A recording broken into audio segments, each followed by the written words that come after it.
ఎమ్మాసుకు వెళుతున్న మార్గంలో ఇద్దరు శిష్యులు నడుస్తున్నప్పుడు యేసుక్రీస్తు ప్రభువారు పునరుద్ధానుడైన తర్వాత ఎమ్మాసు మార్గంలో ఆయన నడుస్తున్నప్పుడు ఆయన మాట్లాడినప్పుడు ఏం జరిగిందంట?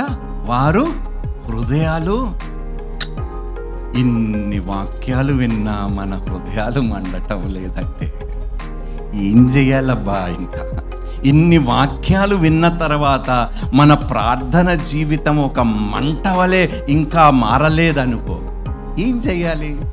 ఎంతకాలము ఈ చల్లారిపోయిన జీవితాలు మనం బ్రతుకుతాము క్రైస్తవులుగా? దేవుడు ఆశిస్తున్నాడు నన్ను, అందుకనే అన్నాడు, లెమ్ము తేజరిల్లుము, నీకు వెలుగు వచ్చినది.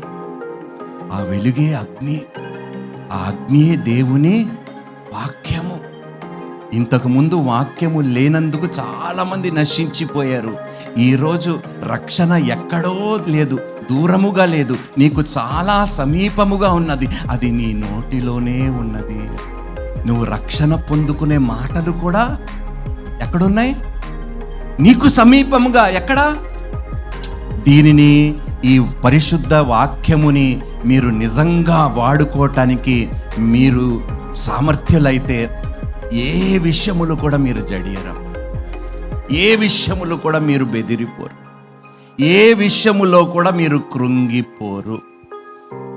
అగ్ని నా చుట్టూ ఉన్నంత వరకు, నన్ను ఆవరిస్తున్న వరకు, నా బలహీనతలో కూడా అపవాది నన్ను శోధించలేడు. హల్లెలూయా.